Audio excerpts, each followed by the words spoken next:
So look at over under into the rugby pass now. This is usually when our opponent hip escapes. Okay, so when, obviously we want to block the hip escape. We'll talk about that in a moment, but a lot of the time we enter in here and they do make hip escape. I'm going to put my chin over the top, block here like this. This can actually be into a near side smash pass or the rugby pass, depending where our legs end up, right? So preferably actually, the smash pass is better than, so I'd rather actually, instead of being like here, I'd much rather be with my knee over the top and able to bring my head to the front side. If I can pin his shin, that's actually better. So it's kind of mixing these two. But it's basically in that instance where our opponent, we feel that they're going to step on the mat to hip escape. So again, I put my chin over the top of the leg, which stops his leg opening out as I let go with my arm. Okay. So preferably, if I can go to the smash pass, it's going to be my forearm that kind of passes my shin across. So as he goes to hip escape, I go here like this. Better to use your forearm in this case, right, than your hand, because he can actually come back and trap in a half guard or something like this, or he can get a butterfly hook or some sort of block here like this. If I use my forearm, I can pin and sort of pass my knee over the top of the shin.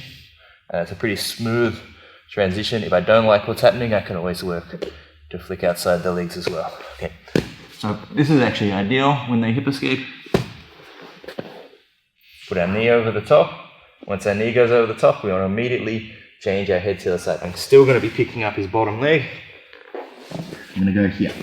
So we're going to end up with our shin, pinning their shin, control of their bottom leg, and I want to have my head on the front side. Okay, now it's hard for him to attack. Often from here, he starts trying to hip escape again. Go the other way. Okay. And this is a little battle where we can start to climb up the body. The rugby pass will actually be, if things are slightly worse for me, maybe he's made a little more distance, right? So he does a big hip escape. Yeah, and here, his knees still pointed up a bit. I don't feel like I can fold his leg as well, okay? Because I wanted to put my shin over. You can see that's awkward. Trying to do that now is not going to be good. I'm just going to tackle his legs like it's a rugby tackle, okay? Or like a double leg, basically. Okay, so you still work towards upgrading to that same position. It's just one step back at this point. Once I get here, and we do have a course on this position, but once I'm here, I'm going to start then stepping my shin over and bring my head to the far side. Okay, it's just one step removed from that. Okay, so we go here. This time Aaron makes a big distance. Come over the top, collect his knee, pull my elbow as close as possible. Okay, I'm now in this position here. I can step over. Right. This will often happen as well as you flick out, which we'll talk about this in a moment, but when we flick out to pass, you might start hip escaping. And I have to go here, right, to pass.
still going.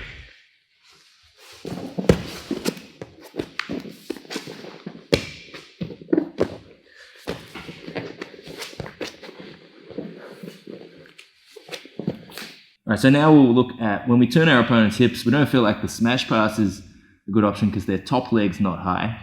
So we're going to just flick out. Okay, so basically where we're going to go